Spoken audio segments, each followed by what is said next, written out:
Book of Heaven, Volume 17, Part 12. May 21st, 1925. The one who lives in the divine will must consider himself a citizen of heaven.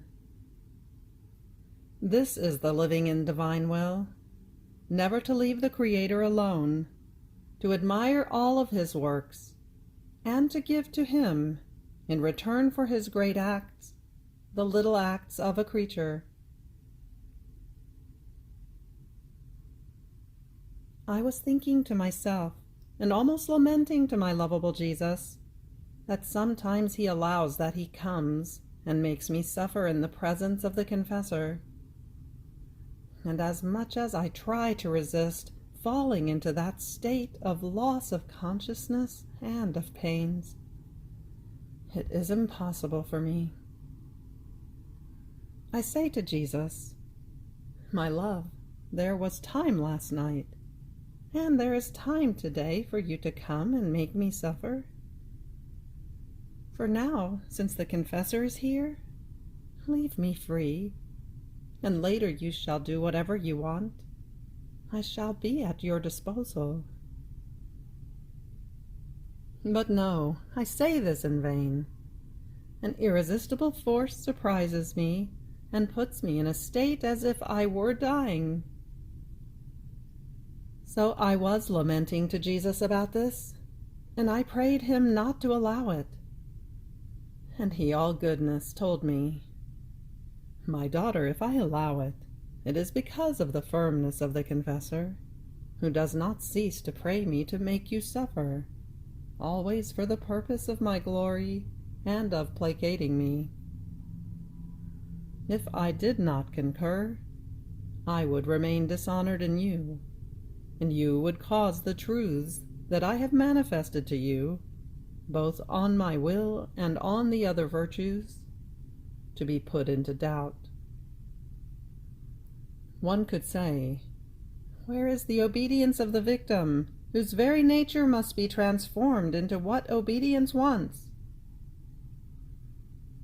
So you would want to dishonor me and cause others not to believe that it is I who speaks and operates in you.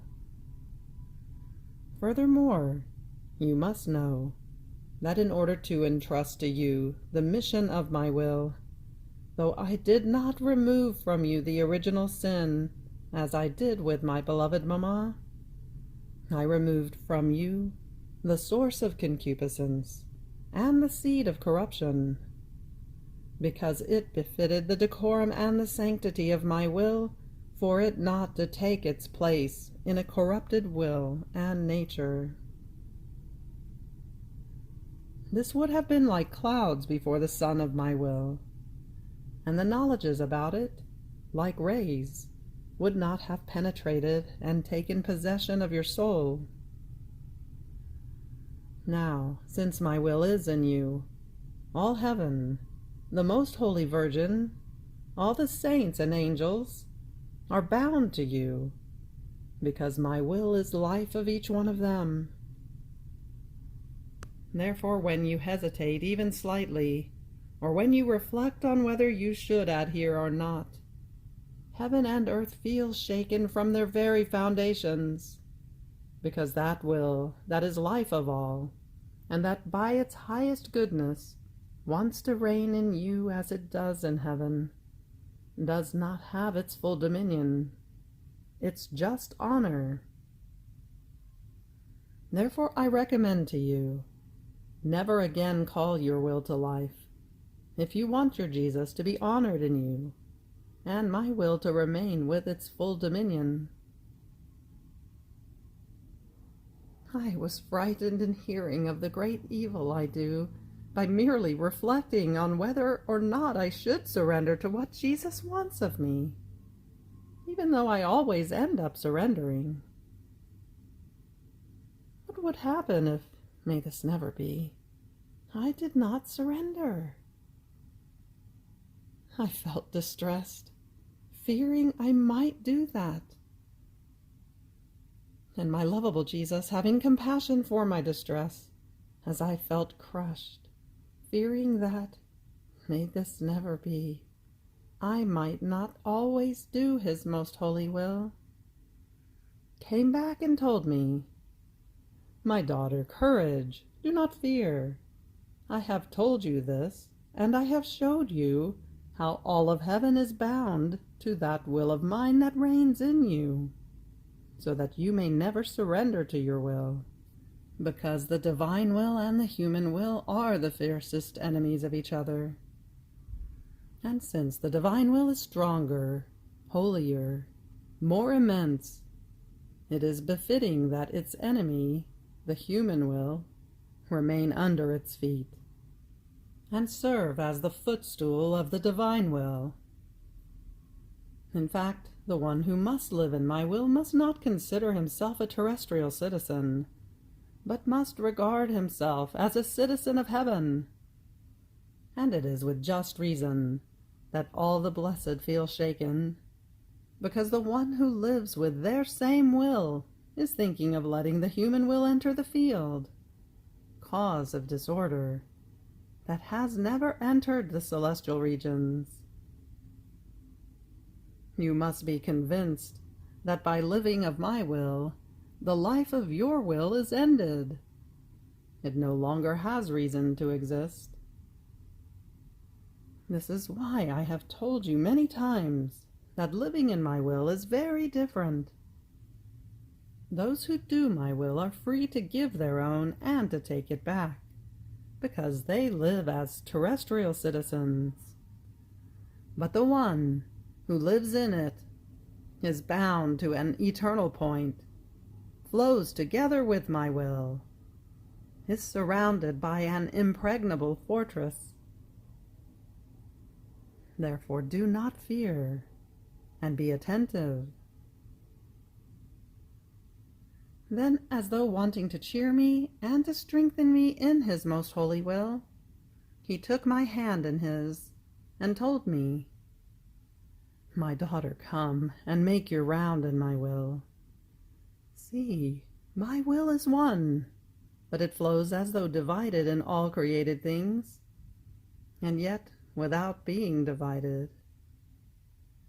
Look at the stars, the azure heavens, the sun, the moon, the plants, the flowers, the fruits, the fields, the earth, the sea, everything and everyone. In each thing there is an act of my will, and not only an act, but my will has remained in each created thing as the preserver of my very act. My will does not want to remain alone in its act, but wants the company of your act. It wants your requital. This is why I have placed you in my will, that you may keep company with my acts, and together with my will you shall want what I want. That the stars twinkle, that the sun fill the earth with light, that the plants bloom, that the field become golden, that the bird warble, that the sea murmur, that the fish dart. In sum, you shall want whatever I want. My will shall no longer feel alone in the created things, but shall feel the company of your acts. Therefore make your round through each created thing, and constitute yourself act for each act of my will. This is the living in my will, never to leave the Creator alone, to admire all of his works, and to give to him, in return for his great acts, the little acts of a creature. I don't know how I found myself in that immense void of light, in order to find all those acts come out of the will of God, so as to place in them the requital of my act of adoration, of praise, of love, and of thanksgiving. And then I found myself inside myself. May 30th, 1925. The free will in the blessed in heaven and in the soul who lives in the divine will on earth. Knowledge opens the doors of the good that is known in order to possess it. I was feeling oppressed because of the loss of my adorable Jesus. Oh, how I longed for his return! I called him with my heart, with my voice, with my thoughts, that his privation rendered alert.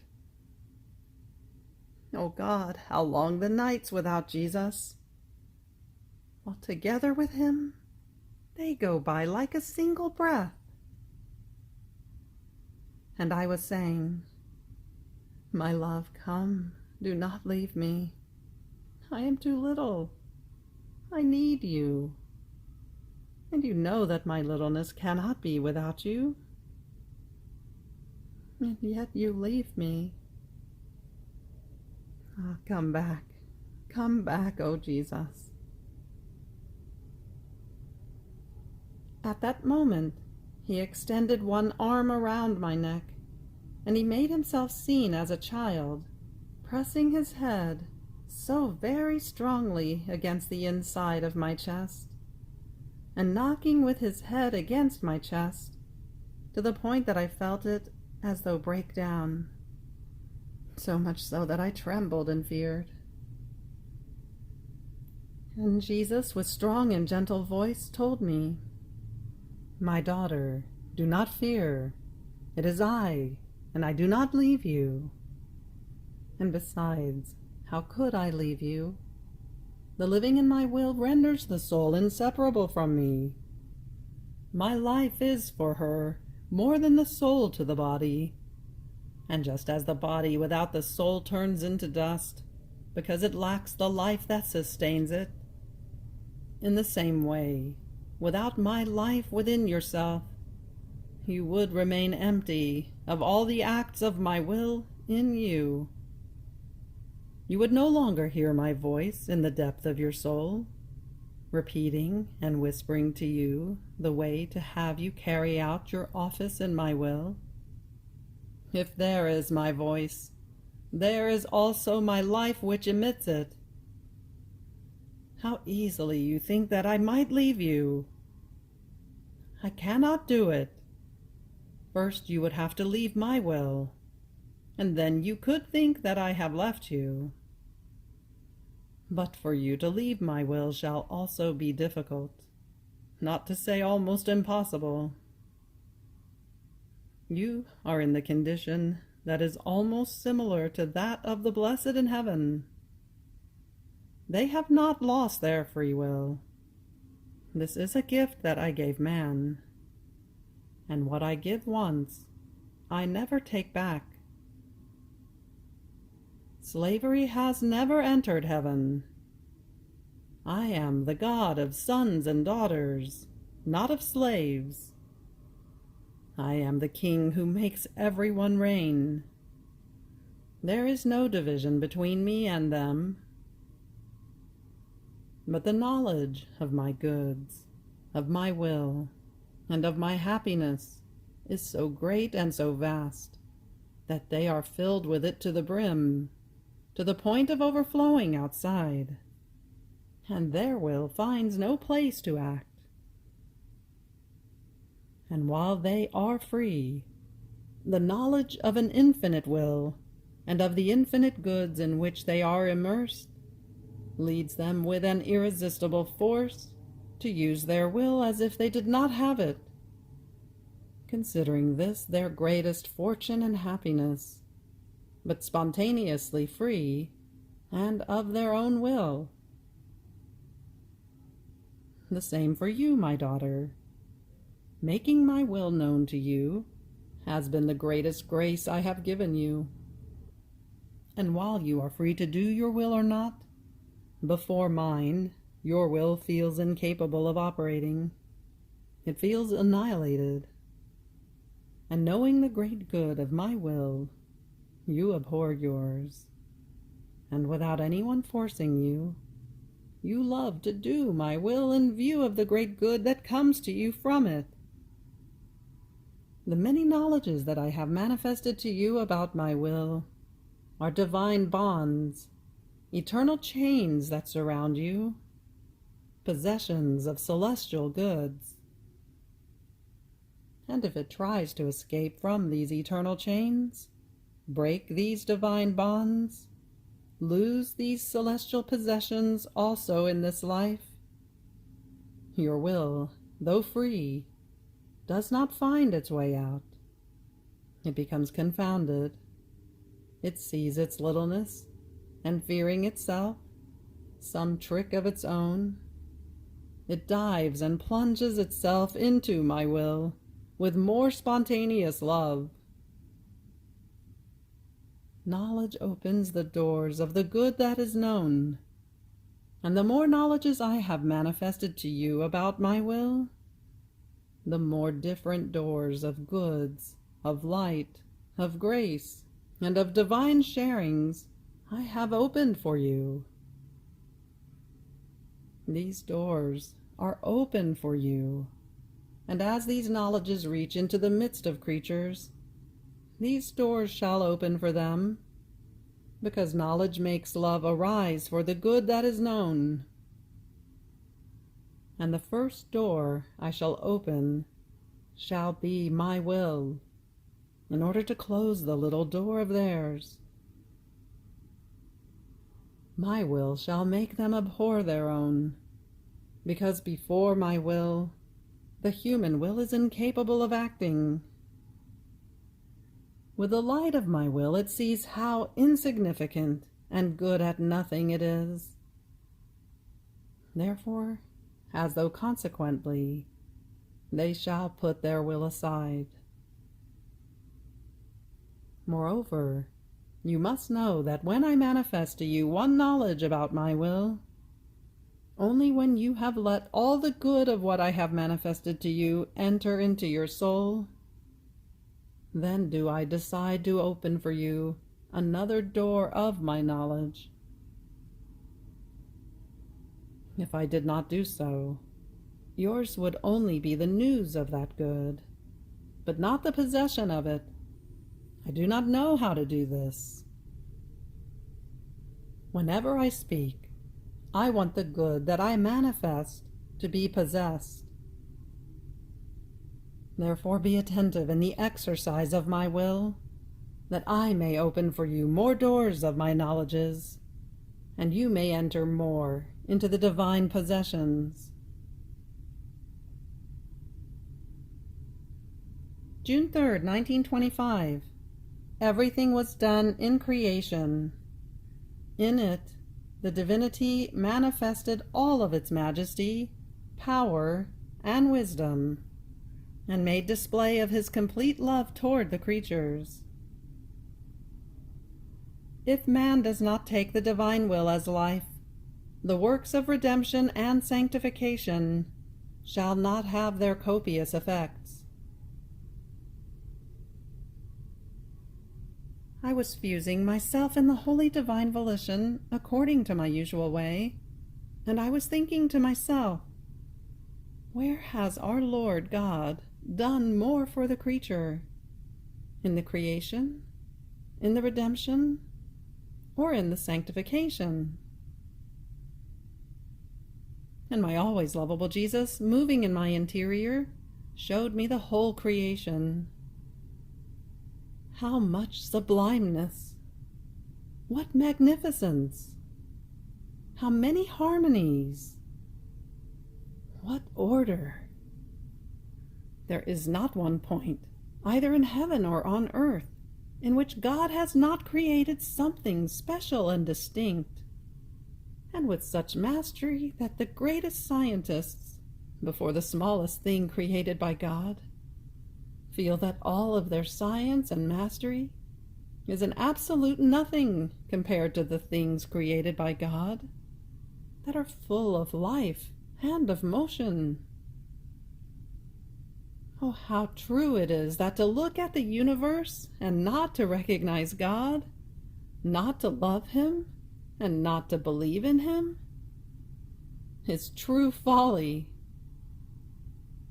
All created things are like many veils that hide Him, and God comes to us as though veiled in each created thing, because man is incapable of seeing Him unveiled in his mortal flesh.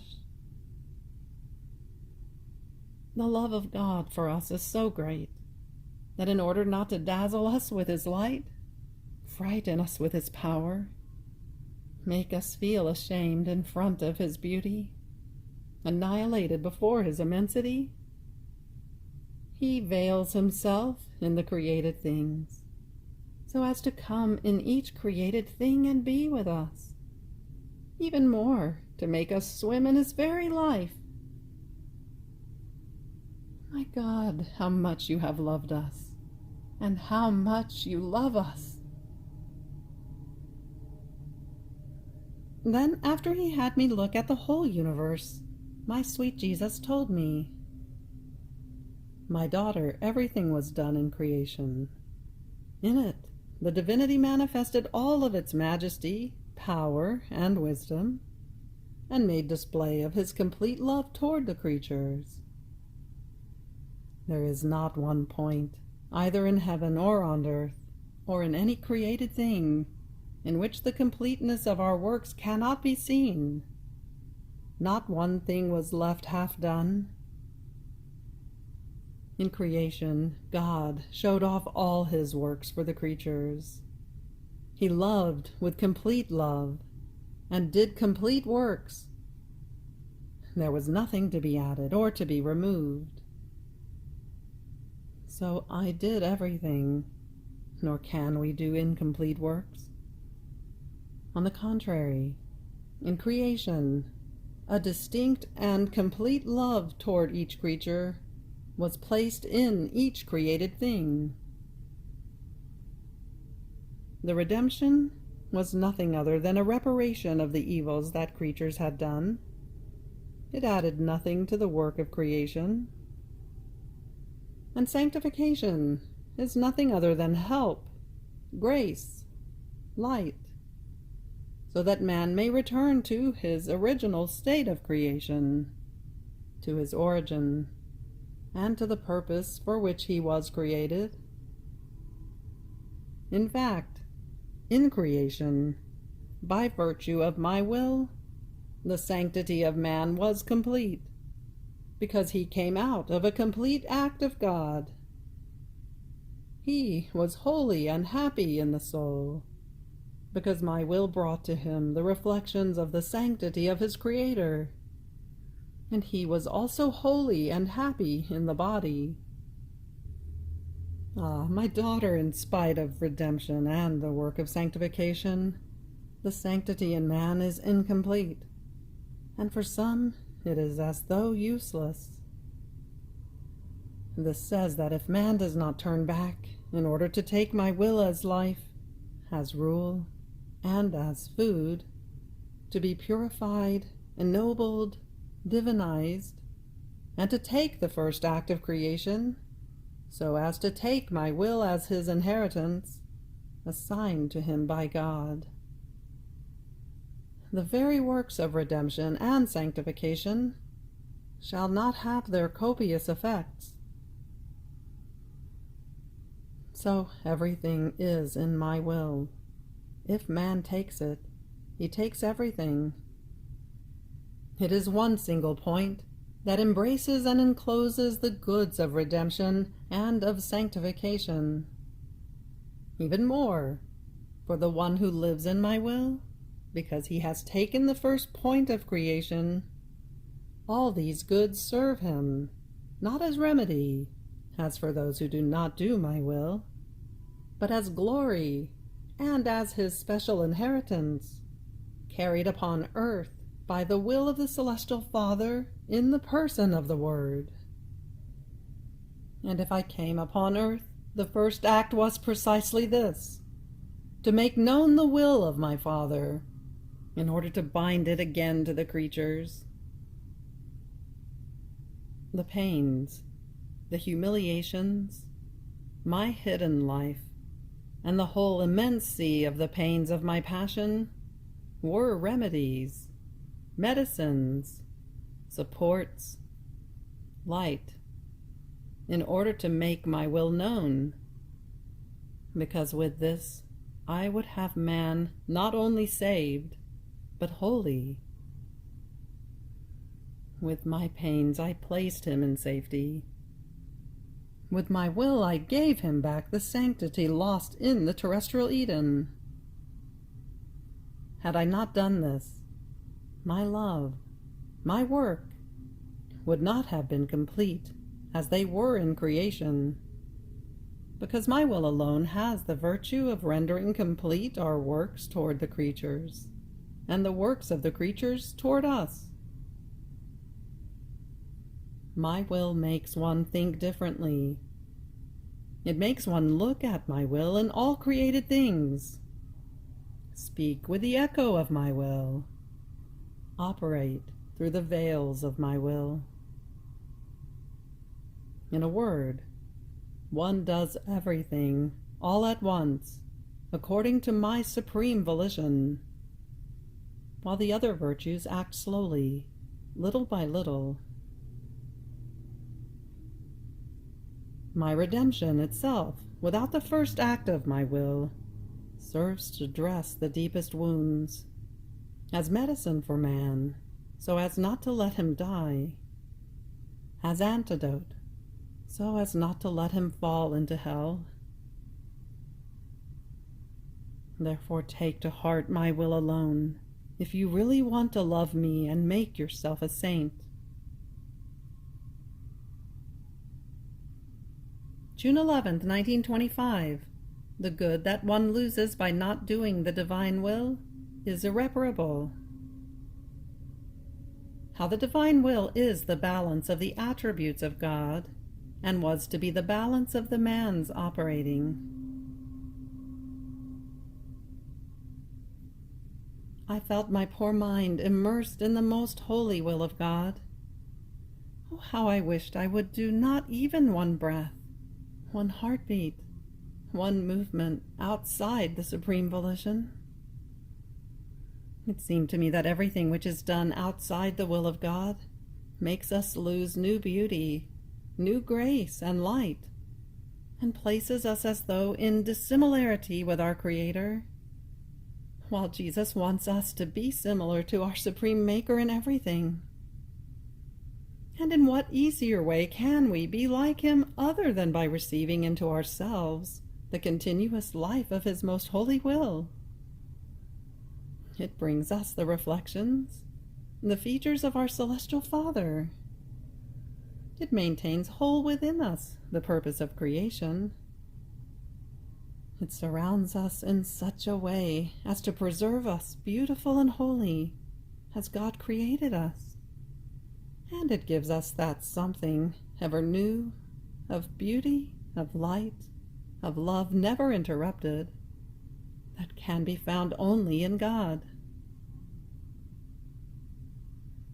Now, while my mind was wandering in the eternal volition, my sweet Jesus, clasping me to himself, with sensible voice told me, "My daughter, there is nothing that can equal the great evil of not doing my will. There is no good that can equal it. There is no virtue which can stand before it. So the good that one loses by not doing my will is irreparable. And only by returning again into it can one find the remedy, and be given back the goods that our will had established to give to the creature. In vain do creatures flatter themselves that they can do more works, virtues, sacrifices. If these are not a birth from my will, and are not done in order to fulfill it, they are not recognized by me. More so, since it is established that grace, aids, light, goods and the just reward be given to the one who operates in order to fulfill my will. Moreover, my will is eternal. It has no beginning, nor shall it have an end. And who can calculate one act done in my will, without beginning and without end? That act is surrounded and filled with goods without end. That which my will is, so it renders the act. On the other hand, the other virtues, the works and sacrifices without my will, have a beginning as well as an end. What great reward can things subject to perishing ever receive? Furthermore, my will is the balance of my attributes. If my power did not have this holy will, it would unfold into tyranny toward those who so much offend me. While by balancing my power, my will makes me pour graces there where I should pour fury and destruction. If it were not for my will that gives it ever new life, my wisdom would not manifest so much art and mastery in our works. Our beauty would be faded and without attraction if it were not sustained by this eternal will. Mercy would turn into weakness if it were not balanced by my will. And so with all the rest of our attributes. Now, our paternal goodness has so much love for the creatures that it has established the balance of man within our will. Since man had come out of the supreme will, it was right that this will make itself the life and maintain the balance of all the operating of man, giving him the likeness of his Creator. So such dignity, majesty, and order in acting were to be seen in him, as to make him to be recognized as a birth from his Maker. Therefore, also from one's acting, it can be seen whether there is the balance of my will or that of the human will. And this is the cause of so many works, maybe even good, in which, however, balance, regimen, order cannot be seen. The execution of my will is missing. Therefore, instead of being admired, they are blamed, and instead of shedding light, they cast darkness. If all that is good comes from my will, without it, those are apparent goods, without life, and maybe even poisonous, that poison those who take part in them. You have reached the end of the Book of Heaven, Volume 17, Part 12. Fiat.